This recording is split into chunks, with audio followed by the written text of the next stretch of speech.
Hello and welcome back to another Rush Duel Links video.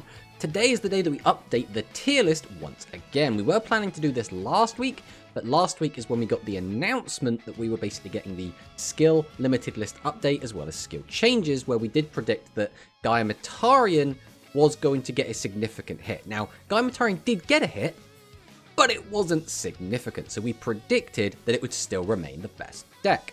So what we're going to do today is basically we had a week of community tournaments basically using the new changes, so we kind of have more data to go off of. And if we take a look at the data, we can see that Gaia Metarion is still the best deck. 53% of top 4 points, 54.2% of top 4 representation is pretty bonkers. But if we go and take a look at the tournament results themselves, basically everything under this black line is everything that's happened since these changes went into effect. So we've had 2 Psychic tournament wins, and it was looking quite hopeful at the beginning because we didn't see Gaia Metarion performing super well right at the start. But then we had Gaia Metarion, Chemicalized, Gaia Metarion, and Gaia Metarion. So Chemicalized getting a tournament win, and it was its first ever tournament win, was pretty cool. But we will say Chemicalized played exclusively against Gaia decks, which are its basically strength. Chemicalized has quite a weak matchup into Dragons and not a particularly favourable matchup into Psychic, so if it had played against any of those decks, it probably would not have performed as well. But the key takeaways are Gaia Metarion is still the best deck. But the question now is, by how much is it the best deck? So 3 wins, the next highest being 2 wins with Psychic Fusion, that's not a huge difference. If we take a look at top 4s, it's 13, the next highest being 4. If we look at top 8s, it's 25 to 6. And if we look at points, it's 35 to 10. So it still very much has a giant lead over all the other decks. So I think realistically, this has to remain as a solo tier 1 deck. This deck just kind of does it all, and even with the hits that basically cut you off of negate attack and force you onto either widespread or trap hole, and the removal of Majesty, this deck, having lost defensive options, is still just as powerful on the offense. Being able to summon out a Sure Star and pop face down monsters, we can still pop back route the way easy peasy, we still have easy access to piercing, we can use Victory to change monsters' battle position. This deck is still absolutely bonkers, and realistically, nothing really stands up to it. Now, there are some decks, like we're going to talk about in a minute, such as Chemicalized, which do have positive matchups into this deck, but nothing is as dominant as this, and nothing has as good a matchup spread as Gaia Metarion. So the next deck we're going to talk about is Pure Gaia, because this is actually kind of one of the winners. We were expecting Pure Gaia to get hit quite badly, but this has actually been performing really well. I'm actually going to bump this up to tier 2. The Pure Gaia list, in some ways, does feel a little bit more consistent. It's able to kind of do what the deck wants to do a lot more often, and because we're able to play 2 or just straight up 3 copies of the battle-tested Gaia and have the effect kind of work out consistently, because we can run the vanilla Gaia the Fierce Knight, we can also use our skill to just search it and go into our Gaia Fusion monsters a lot more easier. This deck is still really strong.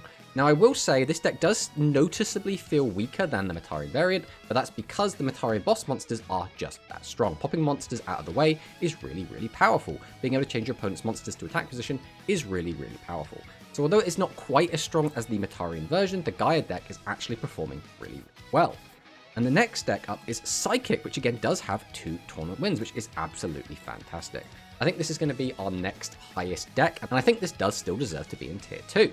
The Psychic deck is still really strong. You're still able to, I don't want to say swarm the board, but you're able to get 3 bodies on the board without too much difficulty. The skill is still a really good consistency tool for the deck, and you're able to get out your fusion monster, then start pumping up your life points, because basically you can summon out the Psychic Upper, gain the 800, use it off, go into Candy Live. Candy Live is then going to heal you for 1,000, that's just 1,800 life points immediately, which is really good.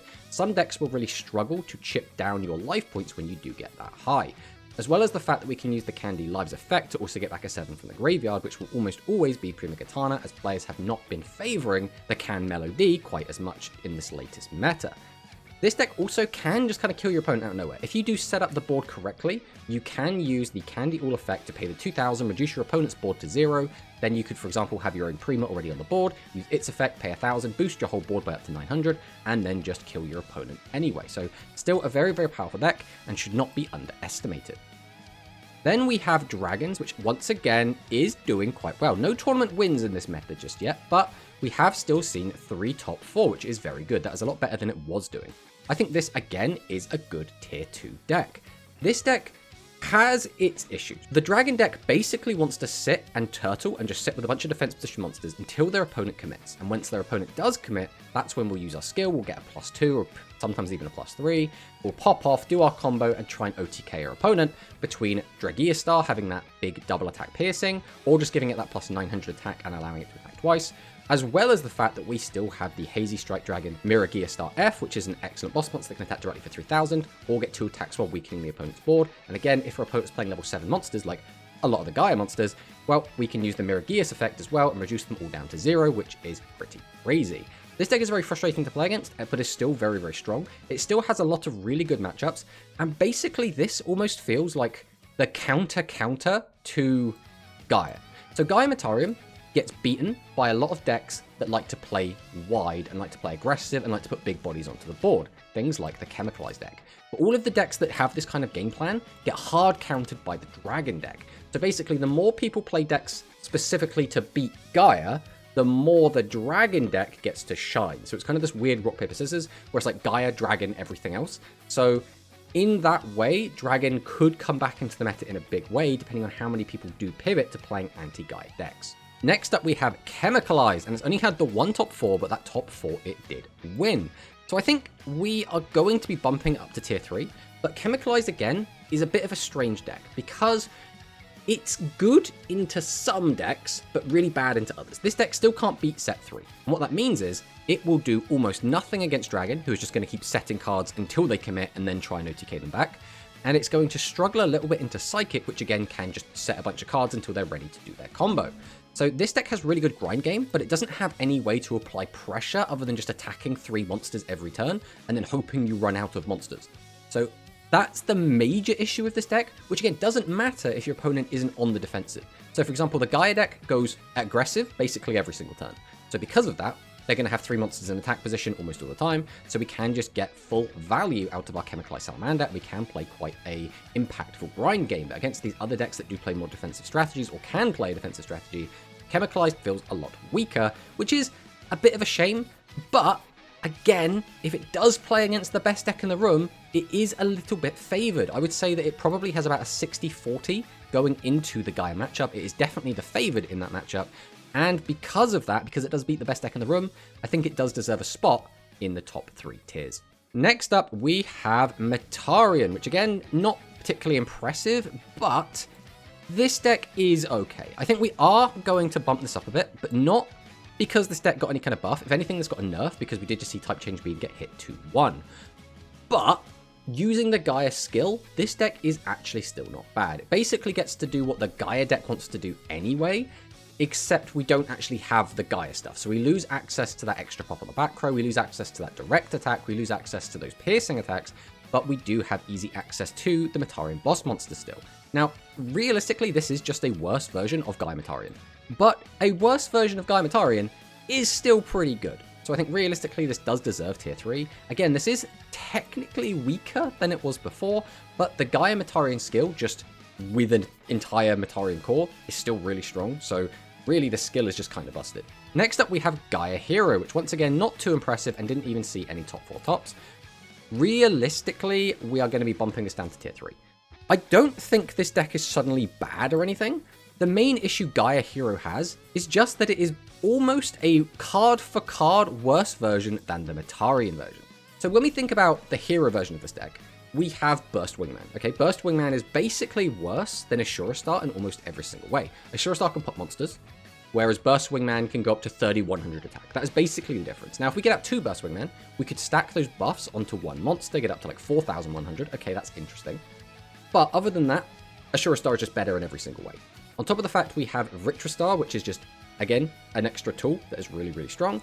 The only other real benefits the Hero version of this deck gets is that their vanilla monsters have a bit of extra defense. So Wingman has 1000 defense and Burstinatrix has 800 defense, which is slightly better than, let's say, Sword Dancer and Serpainter, which only have 500 defense.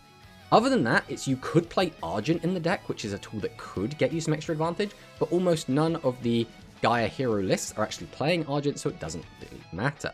Realistically, if Ashura Star got hit, or if the Metarion part of this deck got hit, this would probably shoot up and suddenly be a lot stronger, but as for right now, no one's really playing this because we already have this. And just to clarify, If a deck is playing all three, if it is a Hero Gaia Metarion list, we are just listing them as Gaia Metarion because they're only playing like 4 hero cards total in the deck, whereas they have a much more robust Metarion package. So we are going to put it as Metarion so we don't just have a crazy number of different Gaia lists on here. Next up, Overlord. And Overlord is an interesting one. I actually think the Overlord deck has been doing reasonably okay. I don't think this deck is suddenly going to be crazy or anything, but this is a deck that if you get down to low life points can just steal the game out of nowhere. Especially because the best deck in the game right now has lost a lot of its defensive tools. If we think about the trap cards they can now play, they can play Slime, they can play Widespread, they can play Trap Hole. None of those traps work against Overlord. So if you're expecting most of the field to be playing Gaia, chances are you're going to be able to kill them with the Overlord if you just get a little bit lucky. Now again, this deck can still struggle into some of these other decks, but one of the big issues we have with Psychic is that Psychic can boost their life points up to a ridiculous number, and some decks just can't deal with that.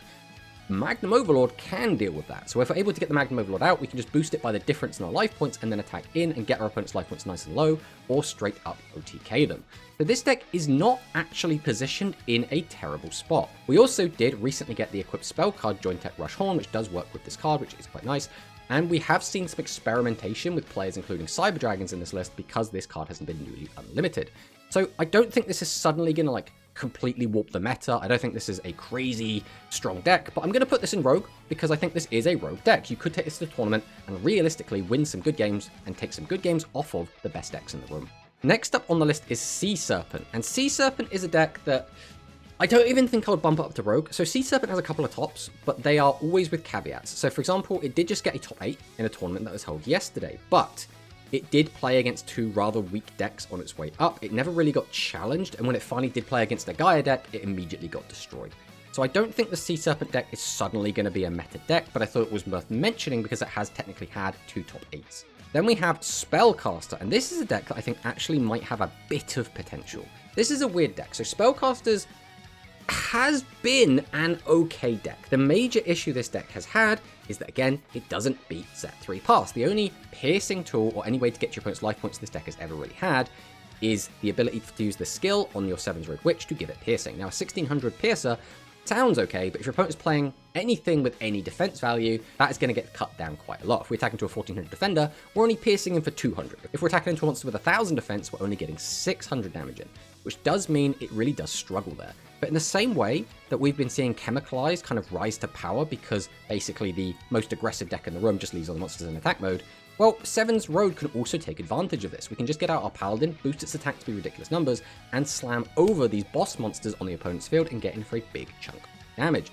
And this deck has some quite interesting tools that allows it to be quite consistent, but again, it's going to really struggle into defensive decks, which means it will struggle into the Psychic deck and the Dragon deck. So once again, it's one of those decks that can beat the best deck in the room to an okay degree, but is going to really struggle into absolutely everything else. So I don't think we can really have it higher than Rogue because I don't think it has as good a grind game or as good a stability as the Chemicalized deck. And then that brings us to our other decks. First up, Hero in tier 3. I think we're going to bump this down to high Rogue. I think Hero is in a weird spot because Burst Wingman is still pretty good, but realistically, if you want to bring the most out of this deck, you would play it with the Gaia stuff. So really, Hero is just a worse version of Gaia Hero, and Gaia Hero in itself is just a worse version of Gaia Metarion, which does make it a little awkward. Basically, a lot of the decks on this list are just worse versions of this deck, which just makes them kind of fall down the list just by osmosis. So next up we have Cyber Dragon, which again is a reasonably good deck. This deck in a lot of ways feels a bit like the Chemicalized deck, where it's able to get out a lot of big bodies relatively easily. It just seems to keep falling at that last hurdle. It hasn't really been doing much, but I still think the deck is reasonably strong and has an okay-ish matchup against a lot of the decks above it. It can take games off Psychic, it can take games off Dragon. I don't think it's favored against either, which basically puts it in the camp of decks that could potentially do okay against Gaia, but lose to all of the other decks in the room, so not ideal. Next up we have the Machine Good Stuff list, which was playing one of the Jointech skills. This, again, feels like it's a worse version of Gaia Metarion. This deck's strength is that it can pop back row, and we have access to piercing monsters. Well, this deck can pop back row and have access to piercing monsters. This deck can recycle some of your resources and get some advantage generation going. Well, this deck also does all of those things, but better. So in a lot of ways, the Machine Good Stuff list's only real claim to fame is that you can play Ancient Gear Golem in it, and we could play, for example, Mirror Innovator and boost Mirror Innovator's attack to be really, really high. But by that same token, Ashura Starfree against Warriors can also just get really, really big. Realistically, I think it is just a worse version of the best deck in the room, and that does hurt it a little bit, but the deck is still reasonably okay and still a good high rogue option. Next up we have Dark Galaxy. Dark Galaxy again finds itself in a weird spot. It's got good grind game and it has the ability to get a lot of piercing damage in, but unless it gets really lucky and can just kill your opponent really, really quickly between the piercing from the skill and between the piercing that you get from Star Trancer, the deck can really struggle if your opponent stabilizes. Because although we're really good at the grind game, right now we're playing against a deck that can kill you instantly, a deck that can kill you instantly, a deck that can kill you instantly, a deck that can kill you instantly, a deck that can kill you instantly, a deck that can kill you instantly if they get type change beam, and then another deck that has a better grind game than it. So it's a bit of an awkward state right now for Dark Galaxy to be in, where it is not bad, just not super great into the current meta. And next up we have Heliacal Riser, and I think realistically this deck hasn't really done anything in a while, so we're going to take it off of the tier list straight up. It's going into kind of a low rogue kind of tier. It's a shame because the deck hasn't really done anything, so we have to just kind of take it off the list. Next up is also going to be Red Boot. Once again, we haven't seen this deck played in an awful long time, and I don't really see it coming back into the meta anytime soon. Then we have the Light Galaxy deck. Light Galaxy it's in an okay-ish spot. It feels like this deck is always just so close to just coming out of nowhere and just killing people. But I think right now we have too many decks that can make a board that's too big, and we can't take advantage of them having weak monsters in defense position, which is basically what this deck wants to do.